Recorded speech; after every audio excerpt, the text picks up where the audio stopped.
friends, good morning. Welcome back to our channel Travel with MK Family. Hello friends, very good early morning. Early morning इसलिए क्योंकि अभी morning के बजे almost 4:30। अभी हमें निकले हुए ऑलरेडी आधा घंटा हो चुका है। तो हम लोग इतने सवेरे कहाँ जा रहे हैं? तो ये एक ट्रैवल ब्लॉग होने वाला है और हम जा रहे हैं हमारे होम टाउन नागपुर।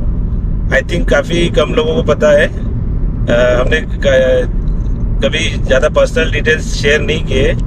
तो बेसिकली हम लोग रहते हैं बेंगलोर में और हमारा होम टाउन है नागपुर, महाराष्ट्र। तो एक अर्जेंट काम आया है, इसलिए हम लोग अभी नागपुर जा रहे हैं बाय कार। ये कोई पहली बार नहीं है हम कार से जा रहे हैं, हम तो काफ़ी बार जा चुके हैं। बस इस बार हम लोग इसको रिकॉर्ड कर रहे हैं। तो अभी हम लोग निकले हैं, आधा घंटा हो चुका है और इस बार हम दोनों ही हैं, बच्चे हमारे साथ नहीं है क्योंकि हम लोग सिर्फ 2 दिन के लिए जा रहे हैं और अर्जेंट काम ख़त्म करके वापस आ जाएंगे। और सिर्फ 2 दिन के लिए बच्चों को क्या लेके जाना, उनकी एग्ज़ाम भी थी। तो उनको बोला आप लोग रुकिए, हम लोग जाके आते हैं। तो अभी गूगल मैप के हिसाब से आजकल पता नहीं गूगल मैप को क्या हो गया है, 19 आवर्स दिखा रहा है ये बेंगलोर से नागपुर। इसके पहले कभी दिखाता नहीं था, 17 आवर्स में तो आराम से पहुंच जाते हैं। अभी इस बार 19 आवर्स दिखा रहा है और बोल रहा है कि 11 बजे तक पहुंचेंगे, लेकिन पक्का 11 तो नहीं बजेंगे, हम लोग 9:30-10 बजे तक पहुंच जाएंगे। लास्ट टाइम भी हमने गूगल मैप को कम से कम 2 घंटे के आसपास बीट कर लिया था। तो देखते आगे की जर्नी आपके साथ शेयर करते हैं, तो बने रहिए। काफ़ी एक्साइटिंग सफ़र रहने वाला है और काफ़ी कुछ डिटेल शेयर करेंगे कि एक लॉन्ग ड्राइव अगर आप करते हैं एक दिन में ऑलमोस्ट 1100 किलोमीटर का ये जर्नी होगा। तो अगर आप इतना लंबा जर्नी करते हैं एक दिन में, तो आपको क्या क्या बातों का ख्याल रखना चाहिए, ये सब डिटेल्स हम आपके साथ थोड़ी देर में over the period of time, जैसे जैसे जर्नी आगे बढ़ती है हम लोग शेयर करते रहेंगे। तो बने रहिए हमारे साथ।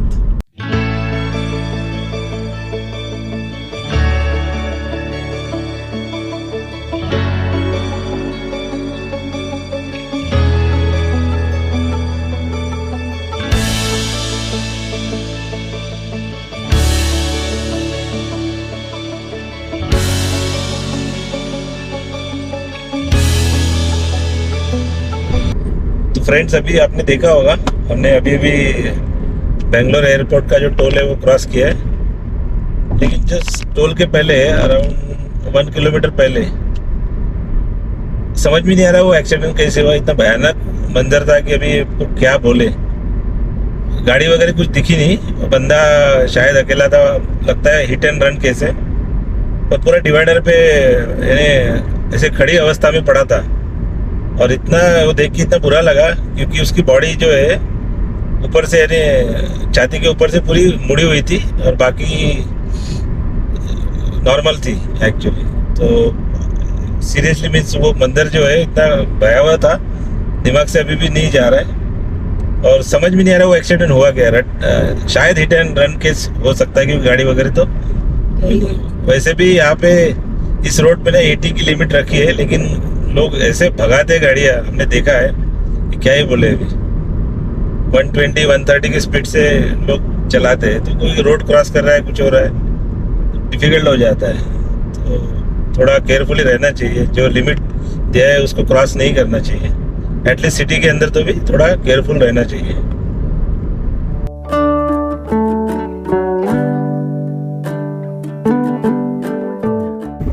फ्रेंड्स, पता नहीं वीडियो में आपको कितना समझ में आ रहा है, लेकिन काफी कोहरा है और बीच बीच में तो इतना जबरदस्त आ जाता है कि आपको विजिबिलिटी ना के बराबर हो जाती है।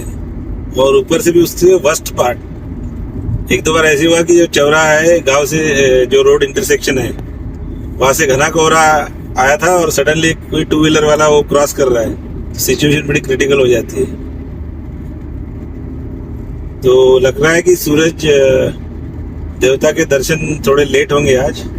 चलो अभी तो 6 बज रहे हैं, लेकिन मुझे लगता है कि जितना कोहरा अभी दिख रहा है शायद सनराइज थोड़ा लेट ही देखने को मिलेगा।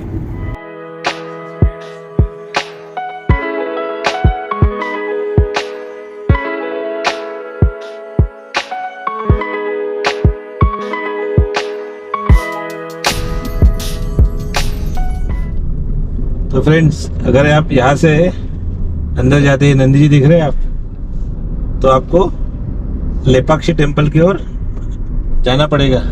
हमने उस टेम्पल पे एक वीडियो बनाया है, वो आप ज़रूर देखिए, हम डिस्क्रिप्शन बॉक्स में उसका लिंक डाल देंगे।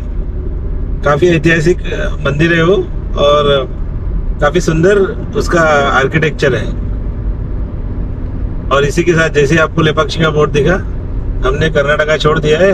नाउ हम लोग एंटर कर चुके हैं अभी आंध्र प्रदेश में। तो कर्नाटका, बेंगलोर और आंध्र प्रदेश की ज़्यादा डिस्टेंस नहीं है, आप जल्दी आंध्र प्रदेश एंटर कर जाते हो। तो अभी कुछ देर तक आंध्र प्रदेश में रहेंगे, उसके बाद फिर तेलंगाना में एंटर करेंगे।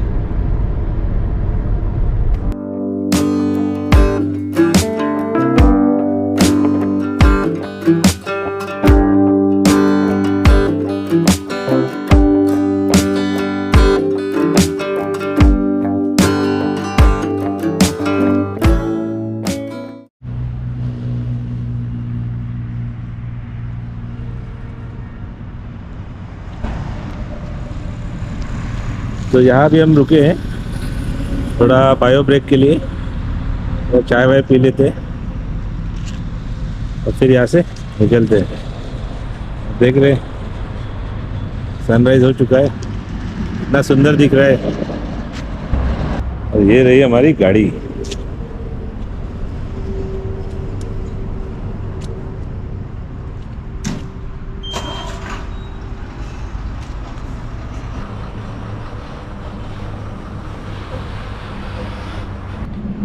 चलिए चाय पीते हैं अभी, टी ब्रेक।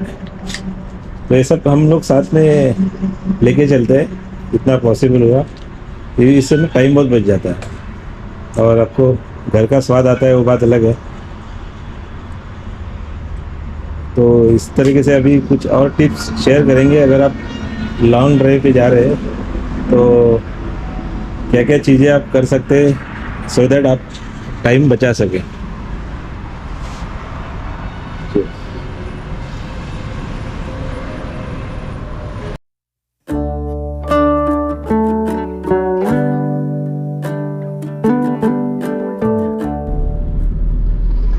फ्रेंड्स, जो आप देख रहे हैं पूरा सेटअप जो है, पीछे में भी और सामने में भी आप देखेंगे किया, यहाँ पे किया फैक्ट्री है, काफ़ी बड़ी फैक्ट्री है। तो मुझे लगता है कि साउथ इंडिया में एक ही है ये, जहाँ तक मेरी जानकारी है, और यही से सप्लाई होता है पूरे साउथ इंडिया में किया कार्स का।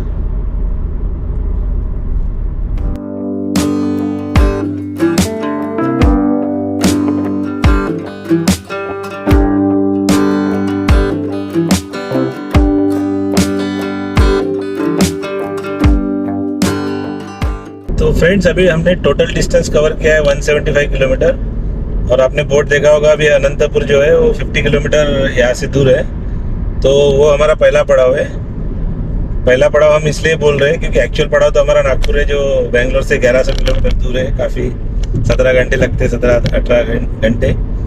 लेकिन अनंतपुर हमेशा हम लोग रखते हैं हमारे दिमाग में कि अनंतपुर हमारा पहला पड़ाव है, जो कि बेंगलोर से अराउंड 225 किलोमीटर आता है। तो वो इसलिए कि जैसे अगर हम बेंगलोर से स्टार्ट करते हैं, अगर आप ये सोचोगे कभी भी लॉन्ग डिस्टेंस आप चलते हो तो, और ये सोचोगे, दिमाग में रखोगे अरे भाई मेरे को 1100 किलोमीटर दूर जाना है, तो आप जल्दी टायर्ड फील करोगे। ये मेरा पर्सनल एक्सपीरियंस में बता रहा हूँ। तो इसलिए हमेशा हम लोग एक बीच बीच में एक छोटे पड़ाव हमारे रखते हैं। चलो अनंतपुर अपने को क्रॉस करना है, फिर अनंतपुर अगर एक बार क्रॉस कर लिया, फिर हमारा दूसरा पड़ाव रहता है कुरनूल, जो कि अनंतपुर से अराउंड 150 किलोमीटर दूर रहता है। तो इस प्रकार से अगर आप दिमाग में अपने छोटे छोटे पड़ाव लेके चलोगे तो आपको सफ़र काटना काफ़ी आसान हो जाता है, और ट्रस्ट में आप टायर्ड फील नहीं करोगे। ये एकदम एटलीस्ट हमारे लिए प्रूवन फार्मूला है। तो आप भी अगर कभी लॉन्ग डिस्टेंस जा रहे हो और इस प्रॉब्लम से जूझते हो कि टायर्ड फील करते हो जल्दी, तो ये वाला नुस्खा आजमाइए, शायद आपको हेल्प कर जाए।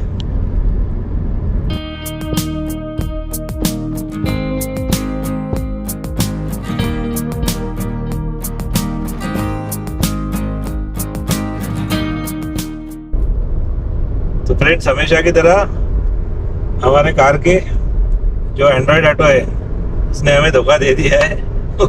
आज तक कभी वो हमारे पूरे जर्नी में कभी नहीं चला। वो एक 200-300 किलोमीटर चलता है, उसके बाद बंद हो जाता है और सडनली बंद होता है, पता ही नहीं चलता है क्या रीजन है, कुछ नहीं। और उसके बाद 1-2 दिन ऐसे ही प्रॉब्लम रहेगा, फिर अपने आप वो काम करना चालू करता है।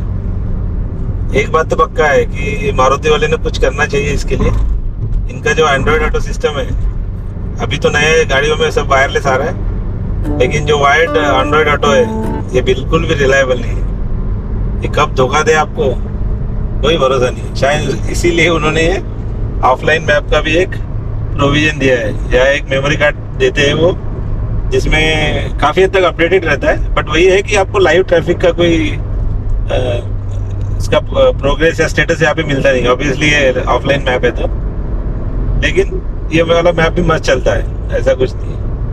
तो एंड्रॉयड ऑटो सुधारो जरा, मारुति वालों कुछ तो करो उसके लिए, हमेशा धोखा देता है।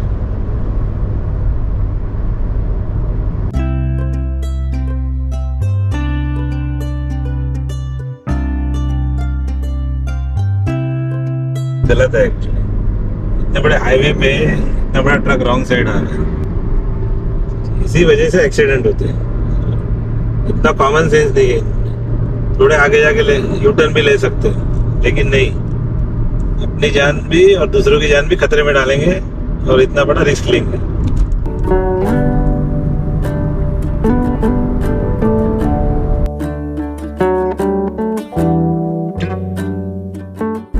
तो फ्रेंड्स, अभी हमने अनंतपुर क्रॉस कर लिया है। तो अनंतपुर जब भी हम क्रॉस करते हैं, हमारी कुछ पुरानी यादें जो है ताज़ा हो जाती है। कुछ खट्टी मीठी सी। तो एक बार क्या हुआ था, वैसे हमने बताया था, एक भी पहली बार नहीं है, काफ़ी बार बेंगलोर नागपुर कार से गए हैं, तो फर्स्ट टाइम हम रिकॉर्ड कर रहे हैं। तो एक बार ये हुआ था कि जस्ट मैंने गाड़ी सर्विसिंग की थी और बस दूसरे तीसरे दिन हम लोग नागपुर के लिए निकले। तो पता नहीं क्या प्रॉब्लम हुआ, अनंतपुर आने के थोड़े देर पहले से ही, एक 50 किलोमीटर पहले से ही मुझे ऐसे लगा कि गाड़ी उतना ज़्यादा पिकअप नहीं पकड़ पा रही है। तो अनंतपुर आते आते पूरे डैशबोर्ड पे एक लाइट भी लगना चालू हो गया, तो समझ में आया गाड़ी में कुछ प्रॉब्लम है। फिर हम लोग और थोड़ा हम लोग अर्ली मॉर्निंग ही पहुँचते यहाँ तक, 8 बजे के आसपास। फिर हमने ढूंढा कहाँ मारुति सर्विस सेंटर है, फिर अनंतपुर का दिखाया, फिर गाड़ी धीरे धीरे लेके आए डर के। फिर वो सर्विस सेंटर गए, वो चालू नहीं हुआ था, 1 घंटा वहाँ वेट करना पड़ा। फिर वर्कर लोग आए, फिर चेक किया, तो प्रॉब्लम इतना सा छोटा सा निकला कि जो सिलेंडर रहते हैं हमारे, 3 सिलेंडर है इस गाड़ी में, उसमें से एक स्पार्क प्लग जो है वो माल फंक्शन हो गया था, तो उसके वजह से वो गाड़ी पिकअप नहीं पकड़ रही थी। फिर वो सब हमने चेंज किया, उस चक्कर में हमारा 2 घंटा बर्बाद हो गया था। तो हमें याद है उस दिन हम रात के 1 बजे हम लोग नागपुर पहुंचे थे। तो जब भी अनंतपुर क्रॉस करते हैं वो मंदिर हमें याद आता है और हम लोग जरूर डिस्कस करते हैं। तो ये सब होते रहता है एक्चुअली। हम कम से कम अभी पोस्ट कोविड के पहले तो हम लोग ट्रैवल ट्रेन से करते थे या फिर फ्लाइट से करते थे। पोस्ट कोविड हमने कार से ट्रैवल करना चालू किया, तो लगभग हम लोग अभी 10-15 बार, 15 बार तो मिनिमम हम लोग बेंगलोर नागपुर कर चुके हैं आराम से। तो उसमें से वो एक ही इंसिडेंस है जो हमें थोड़ा सा प्रॉब्लम हुआ था, बाकी तो कोई ऐसा याद नहीं है।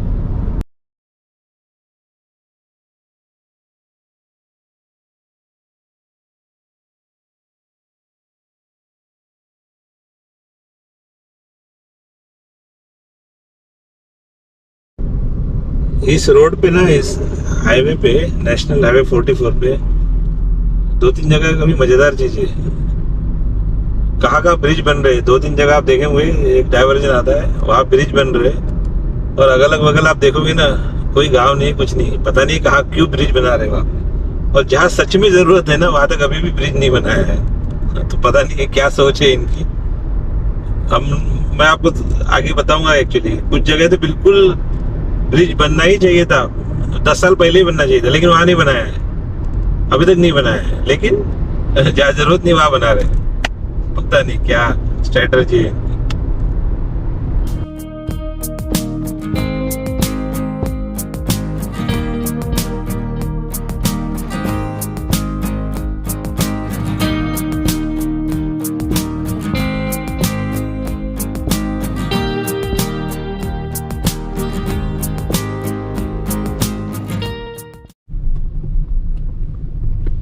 ये हनुमान जी का स्टैचू आप देख रहे हैं, ये बेचारे हनुमान जी इतने दिनों से वेट कर रहे हैं कि कोई आएगा और इसका उद्घाटन होगा। तो अभी तो काम चल ही रहा है मंदिर का शायद, लेकिन पुतले का उद्घाटन कर देना चाहिए था।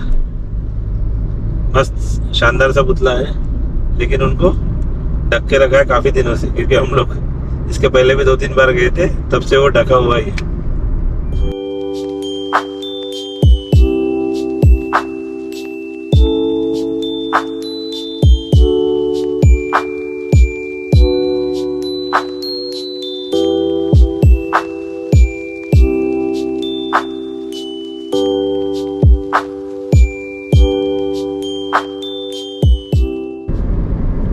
तो फ्रेंड्स, अभी आपने देखा होगा हमारा दूसरा पड़ाव जो था कुर्नूल टाउन, वो हमने क्रॉस कर लिया है।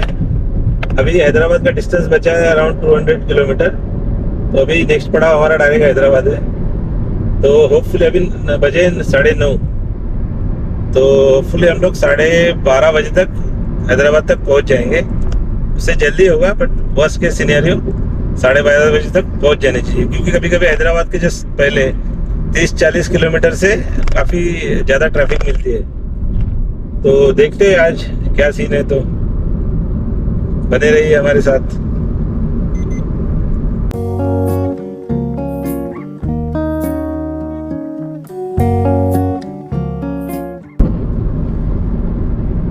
एक चीज बताना भूल गए, कुर्नूल टाउन हमें एक बार फिर से आना है। ऐसे नहीं नागपुर जाते जाते, प्रॉपर कुर्नूल टाउन को एक बार विजिट करना है हमें, क्योंकि वहाँ पे एक प्राचीन मंदिर है और वो काफ़ी फेमस मंदिर है। उसके बारे में काफ़ी इंटरेस्टिंग चीज़ें सुनी है। तो एक तो चीज़ सुनी है कि वहाँ एक नंदी जी है, जिसकी स्थापना उसके मंदिर के प्रांगण में की गई थी। वो अभी धीरे धीरे बढ़ रहा है, धीरे धीरे थोड़ा सा उसका आकार बढ़ रहा है, और वो ऑलमोस्ट अभी पिलर्स को टच कर रहा है।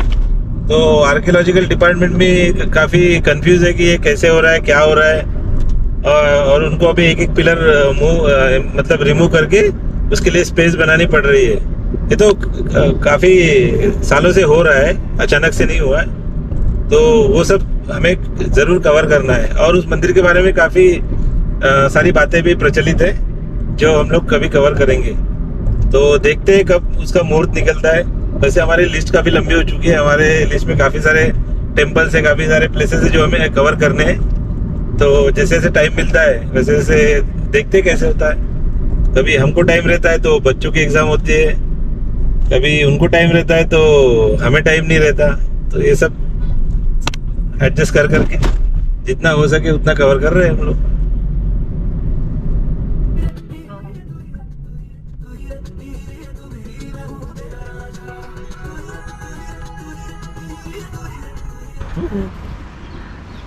तो फ्रेंड्स, अभी यहाँ रुके हम लोग आज के दिन का सेकंड ब्रेक लेने के लिए।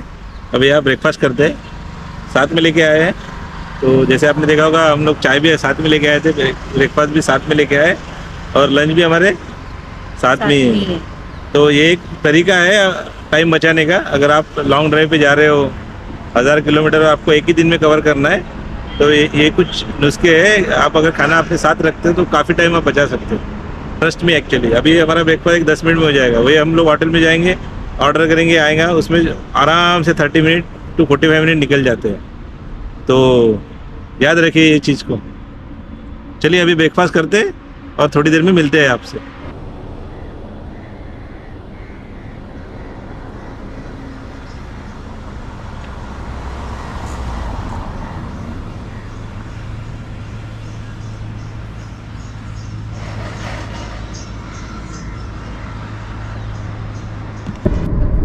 तो ब्रेकफास्ट करके हम लोग निकल चुके हैं। अभी एक्चुअल में टोटल डिस्टेंस कवर किया है हमने अराउंड 400 किलोमीटर। और हैदराबाद का डिस्टेंस अभी बचा है अराउंड 175 किलोमीटर, और ओवरऑल नागपुर तक का डिस्टेंस अभी है अराउंड 700 किलोमीटर। तो ऑब्वियसली अभी ब्रेकफास्ट किया था, थोड़ा टाइम 10-15 मिनट उसी में गए, तो फिर भी हमें लगता है कि 12:30 बजे तक या मैक्सिमम 1 बजे तक हम हैदराबाद क्रॉस कर लेंगे। तो देखते हैं कैसे होता है।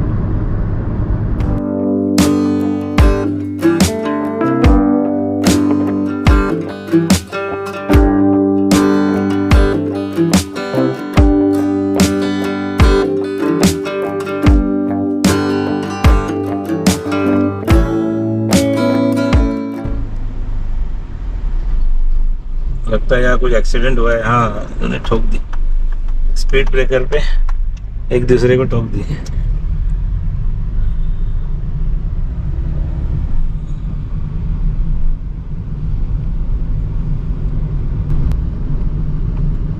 यहाँ आप देख सकते हैं ट्रैफिक पूरा वन वे है, एक लेन को ही 2 लेन बना दिया है।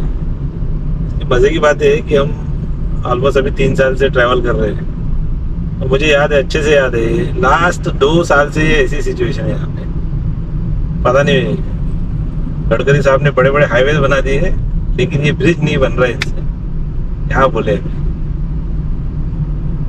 और ऐसा क्या ब्रिज, ऐसा क्या कॉम्प्लिकेशन है इसमें, पता नहीं कि इतना टाइम लग रहा है। और ये काफी दूर तक फिर ऐसे ही वन वे ट्रैफिक रहता है।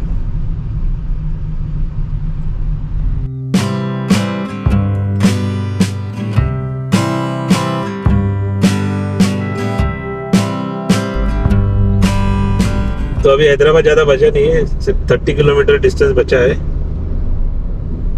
तो हमें तो हैदराबाद सिटी के अंदर जाना नहीं है, हैदराबाद सिटी के बाहर से एक आउटर रिंग रोड रहता है, नेहरू आउटर रिंग रोड, वो लेना है और नागपुर की तरफ आगे बढ़ना है।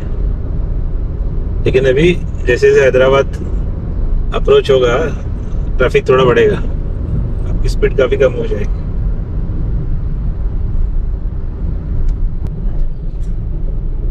चलिए जी, हमारी पेट पूजा तो हो गई थी, अभी गाड़ी का टाइम आ गया पेट पूजे का। पेट्रोल भरते हैं जरा। जब हम निकले थे फुल टैंक करके निकले थे, तो हैदराबाद अभी बचा है 135 किलोमीटर जा सकते हैं, लेकिन रिस्क क्यों लेने का।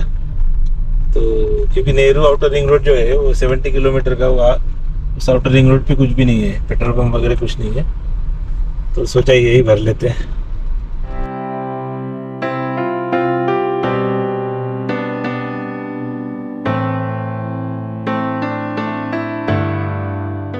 गाड़ी की भी पेट पूजा भी हो गई है, फुल टैंक कर लिया है।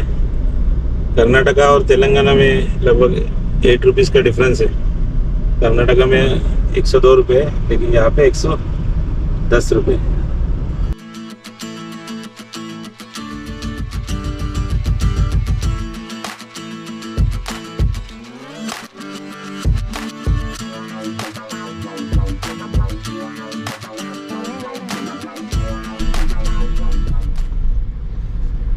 तो लो जी, पहुंच गए हम लोग हैदराबाद का जो बाईपास है, नेहरू आउटर रिंग रोड, उसके एंट्री पॉइंट पे। या तो व्हीकल की सिर्फ एंट्री होती है, जब आप इस रोड से एग्जिट करते हो तब एक्चुअल पैसे कटते हैं।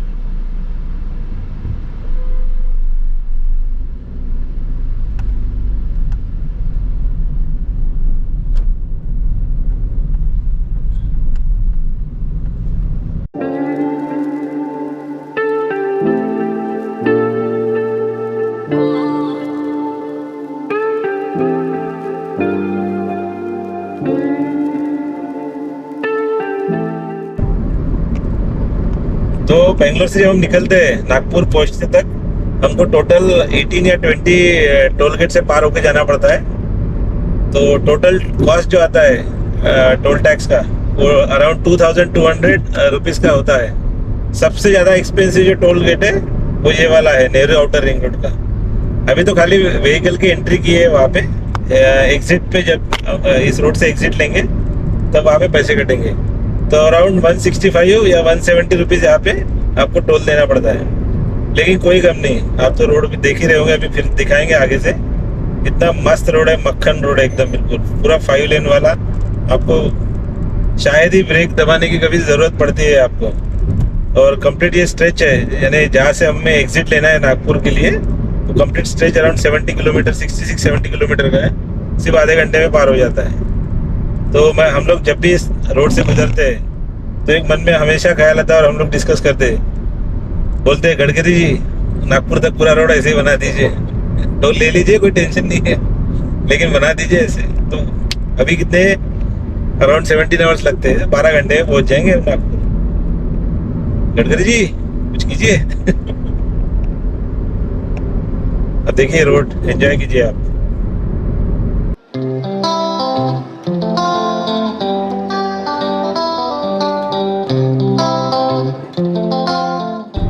तो यहाँ पे स्पीड लिमिट है, ये 2 लेन जो दिख रहे हैं, जिस लेन में हम चल रहे हैं उसके बगल वाले में 120 है। तो मैक्सिमम 120 किलोमीटर का पर आवर का स्पीड आप रख सकते हैं, उससे ज़्यादा नहीं। नहीं तो गाड़ी चालान होती है, आपको दिखेंगी नहीं कहाँ रुके, लेकिन पक्का होता है, क्योंकि हमारे साथ हुआ है। 1 महीना पहले हम जब गए थे नागपुर, और जब हम वापस आ रहे थे नागपुर से बेंगलोर, तो एक जगह हमें रोका गया, और उन्होंने जब रिकॉर्ड देखा तो हमारे गाड़ी में यहाँ पे 4 चालान थे। सो टोटल 4000 रुपीज का चालान हमें पे करना पड़ा था, और वो चारों चालान इसी रोड से थे। तो तब वो एक्चुअली 100 की स्पीड हुआ करती थी लिमिट, और वो अनजाने में आपको पता ही नहीं चलता कब वो 120 तक चली जाती है एक्चुअली। और तब जो भी चालान हमारे हुए थे, मैक्सिमम टाइम मैडम जी चला रही थी, मैं नहीं चला रहा था, मैडम जी फुल 120 की स्पीड से। मैं बोल रहा था यह चालान होता है, रुको, कम करो स्पीड, नहीं रुक, सुनते ही नहीं। 4000 रुपये का चालान हो गया हमारा। लेकिन अभी तो 120 का हो गया स्पीड, तो कोई टेंशन नहीं। 120 के ऊपर वैसे भी मैं शायद ही कभी गाड़ी लेके जाता हूँ। तो ऐसा है, अगर आप इस रोड से ट्रैवल करते तो केयरफुल रहिए, नहीं तो आप अपने आप को रोक नहीं पाओगे स्पीड बढ़ाने से।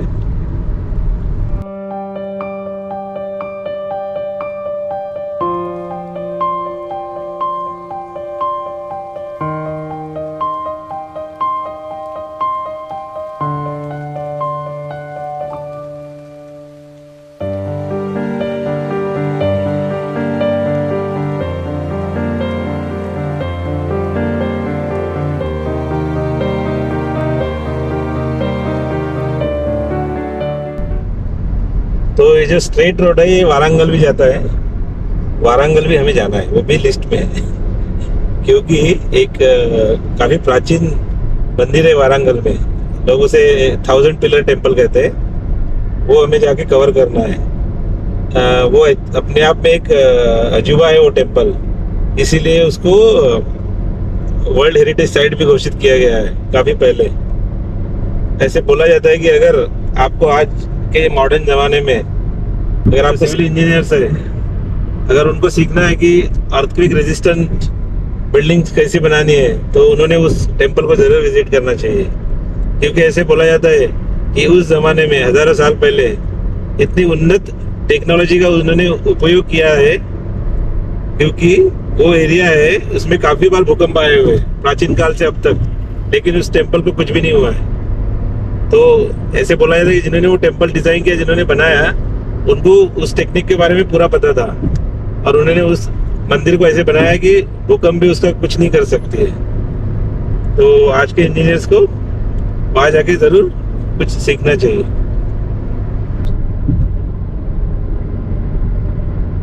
तो अभी यहाँ से अभी हमें यहाँ से एग्जिट लेना पड़ेगा। आप देख सकते हैं नागपुर रोड, मेडचल रोड, और ये रास्ता सीधा अभी वारंगल विजयवाड़ा जाएगा, लेकिन एग्जिट 06 हमें लेना है नागपुर जाने के लिए। तो मुझे लगता है आधा घंटा भी नहीं लगा है 66 किलोमीटर का स्ट्रेच कंप्लीट करने के लिए।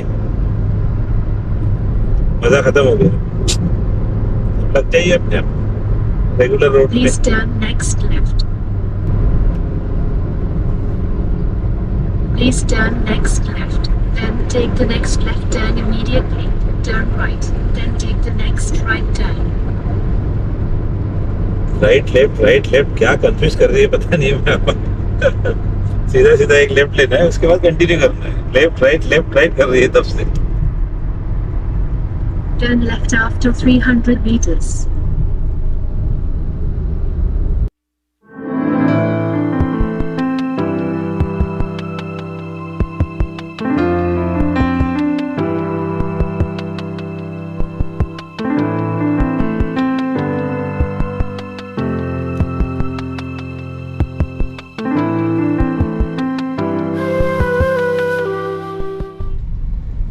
मैंने वीडियो में बोला था ना पहले कि जहाँ ज़रूरत है वहाँ ये ब्रिज नहीं बना रहे, और जहाँ ज़रूरत नहीं वहाँ ब्रिज बना रहे नेशनल हाईवे पे।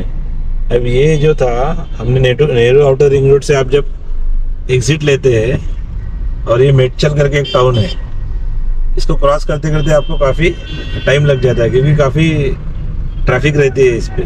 तो यहाँ ब्रिज बनाने की पहली ज़रूरत थी, तो पता नहीं कि क्या कैसे स्ट्रैटेजी रहती है इनकी।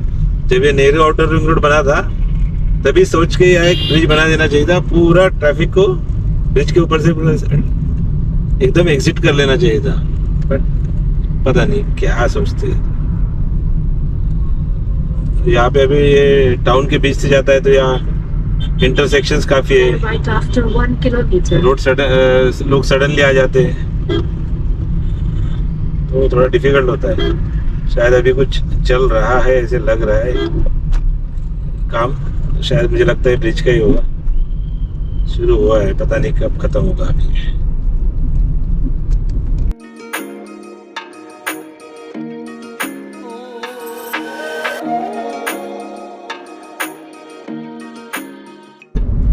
तो अभी टोटल डिस्टेंस कवर कर चुके हैं हम अराउंड 660 किलोमीटर, और अभी बचा हुआ है 460 किलोमीटर।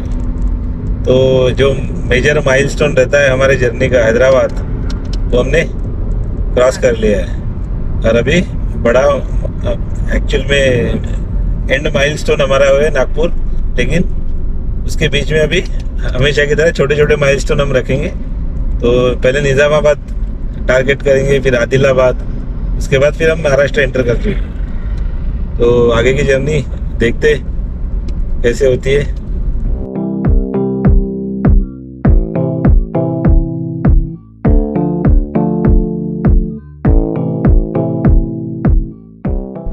और देखिए गाड़ी के नीचे क्या लिखा है, भाई अपने दम पर। हाँ भाई, हम भी अपने दम पर है, आप भी अपने दम पर हो, बधाई हो।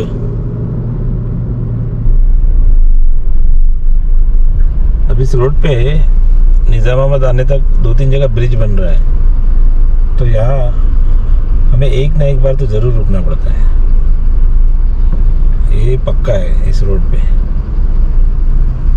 कुछ क्रेन से कुछ काम हो रहा है, इसलिए पूरी ट्रैफिक रोक के रखी है। सोचिए, पूरा हाईवे का ट्रैफिक उन्होंने रोक के रखा है।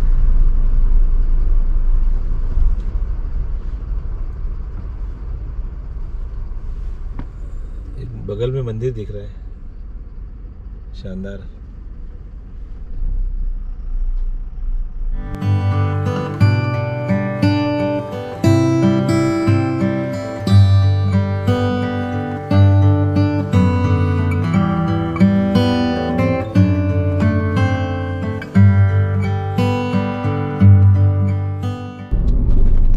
तो फ्रेंड्स, अभी आदिलाबाद का डिस्टेंस बचा है 100 किलोमीटर।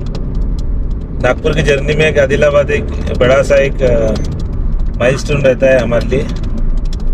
और उसके बाद आदिलाबाद क्रॉस करने के बाद अराउंड 30-40 किलोमीटर के बाद फिर महाराष्ट्र एंटर करते हैं, और उसके बाद रियल गेम चालू होता है। क्योंकि तब तक आदिलाबाद तक रोड एकदम मक्खन है। Right from Bangalore to Adilabad एकदम मस्त रोड है, बिल्कुल आपको कोई कंप्लेंट नहीं मिलेगी। प्रॉपरली मेंटेन रखते हैं रोड को, बारिश के बाद इमीडिएट रिपेयर करते हैं। जैसे महाराष्ट्र एंटर होता है, रोड कंडीशन इतनी खराब है, अभी आप देखेंगे इसमें।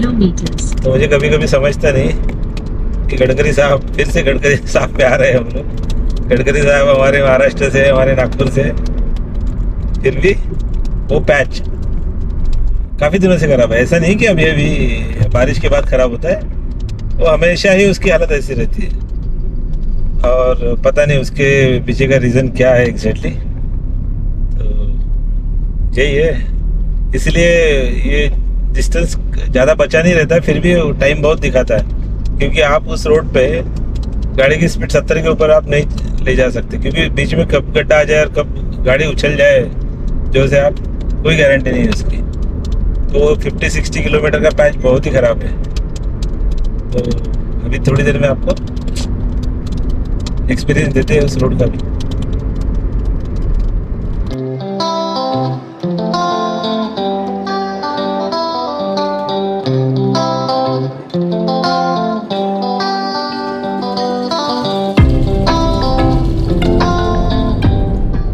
रोड के इस सेक्शन में पर्टिकुलर आदिलाबाद के आसपास आपको इतना बड़ा स्ट्रेट सेक्शन रोड का मिलना बहुत रेयर है एक्चुअली, क्योंकि ये रोड काफ़ी कर्वी है।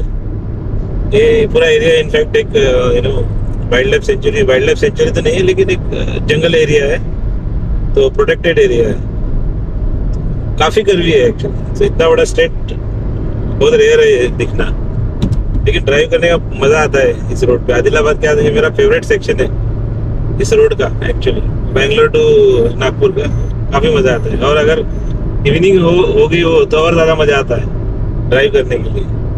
अभी तो हम लोग दिन के उजाले में कवर कर रहे हैं।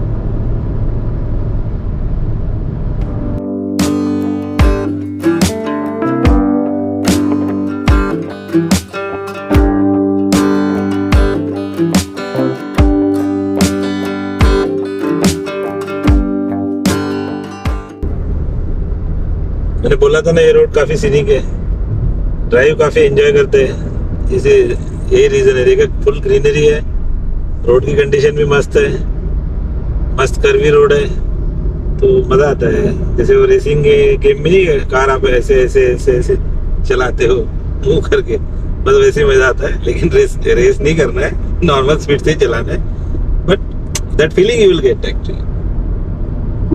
पूरा जंगल एरिया ना, तो ग्रीनरी, टोटल ग्रीनरी, मैप में देखिए फुल ग्रीनरी।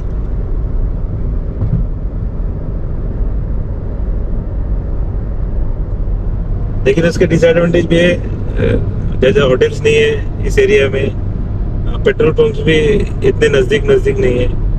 तो अगर आप इस एरिया से ड्राइव करने जा रहे हैं तो मेक श्योर कि पेट्रोल वगैरह आपका, पेट्रोल डीजल गाड़ी में इनफ हो आपके।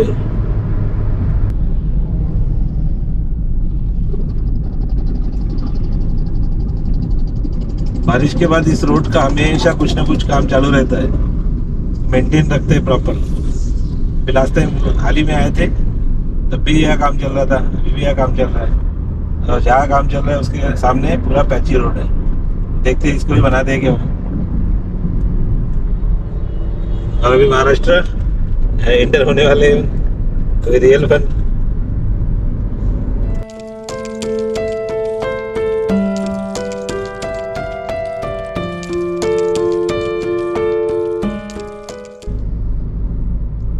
तो फ्रेंड्स आपने देखा होगा अभी इवनिंग की बजाय 6, लेकिन इतना घना अंधेरा छाया हुआ है कि क्या बोले। विंटर है ना, तो ऑब्वियसली वो तो हो गई। तो बीच में हमने भी एक टी ब्रेक लिया था, क्योंकि नींद आना चालू हो गया था थोड़ा, तो टी ब्रेक लेना तो बनता है।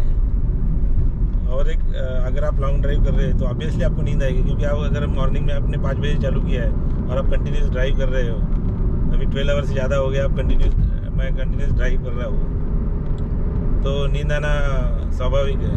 तो उसके लिए और एक फार्मूला हम यूज़ करते हैं, आप अपने पास अजवाइन रखिए, इतनी तीखी रहती है। चाय पीने के बाद या जब भी आपको नींद आती है तो अजवाइन रखिए और अजवाइन खाइए, और फिर देखिए दिमाग जो खुलता है आपका नींद पूरी गायब।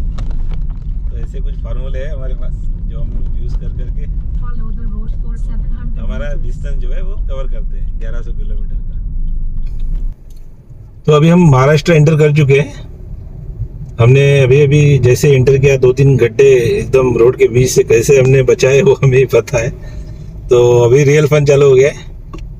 तो एक्चुअल में जैसे आप महाराष्ट्र एंटर करते हो तो ये थोड़ा सा एक डाइवर्जन आता है, सारे ट्रक वाले उधर से आते हैं और पता नहीं कार वालों को भी वो रोड हाईवे छोड़ के यहाँ से अंदर घुस के फिर हाईवे को टच करना पड़ता है। तो अभी आगे वाला रोड बहुत खराब है।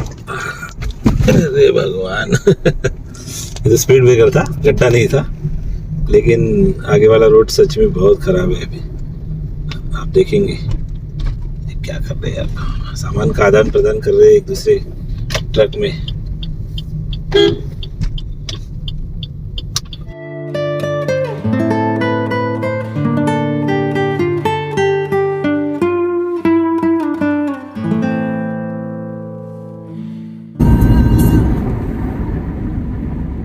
और जो गड्ढे इन्होंने फिल भी किए है ना, ऐसे पैचेस लगाए हैं और लेवलिंग इतनी बेकार है कि वो गड्ढे से भी उछलती है, और अगर उन्होंने पैच लगाया है तो लेवलिंग इतनी ऊपर प्रॉपर नहीं है तो वहां से भी उछलती है। तो दोनों मिला के कोई मतलब नहीं है, गड्ढे हो या ना हो, उछलना ही है। हाँ? उछलना ही है, उछलना ही है हमको। शायद मैं ज्यादा ही बुराई कर रहा हूँ रोड की, लेकिन है ही है, हम लोग कितने सालों से झेल रहे हैं इसको।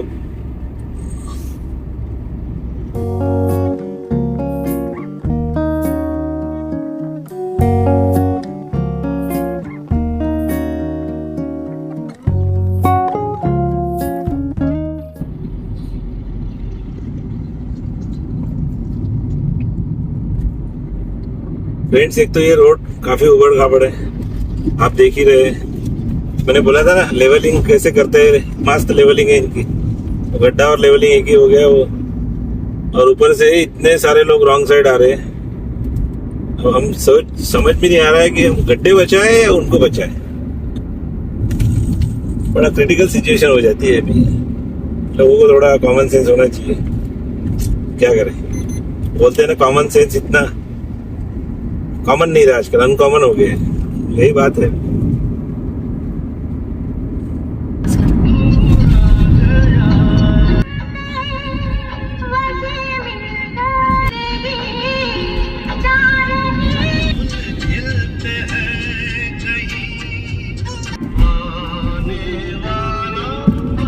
तो फ्रेंड्स, अभी डिस्टेंस बचा है 120 kilometre.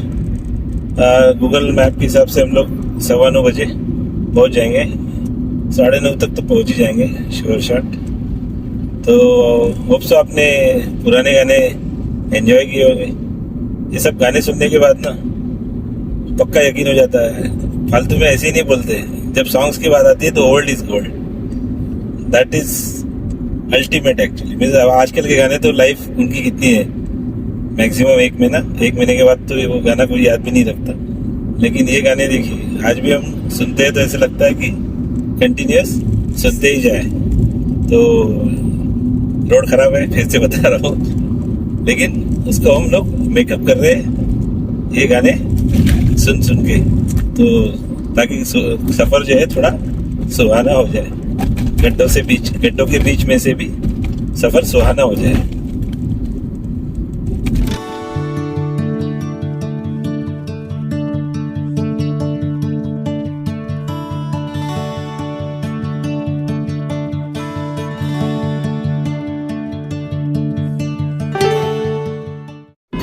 Please turn second left.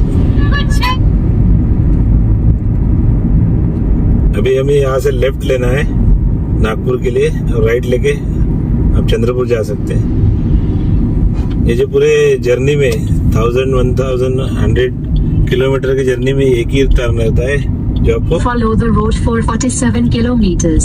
ये एक ही टर्न होता है जो आपको लेना पड़ता है। अदरवाइज रोड इतना स्ट्रेट है, कोई कंफ्यूजन की कोई गुंजाइश ही नहीं है।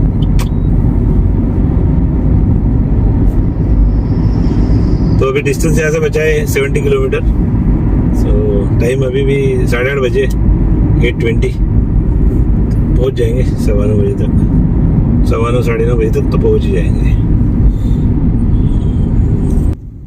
हमारे इस जर्नी का सबसे लास्ट टोल टैक्स है ये।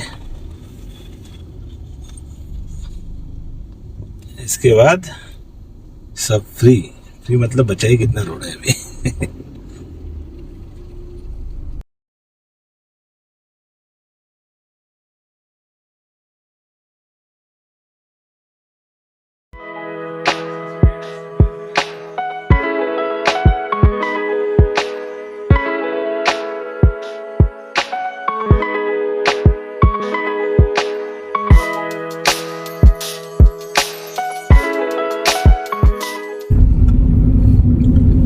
फ्रेंड्स, हम लोग अभी नागपुर पहुंच गए। नागपुर के अभी बस 2-3 मिनट में हम लोग घर पहुंच जाएंगे। तो होपफुली आपको आज का ब्लॉग ये अच्छा लगा होगा। अगर आप इस साइड प्लान कर रहे हैं आने के लिए तो ये ब्लॉग आपको हेल्प करेगा in terms of road condition and other things. तो अब हम नागपुर में 2 दिन हैं और उसके बाद मंडे या ट्यूसडे हम लोग वापस बेंगलोर जाएंगे। तो वापस का ब्लॉग हम रिकॉर्ड करेंगे। तो फ्रेंड्स, होपफुली आपको ये वीडियो अच्छा लगा होगा। अगर वीडियो अच्छा लगा तो लाइक कीजिए और शेयर भी कीजिए।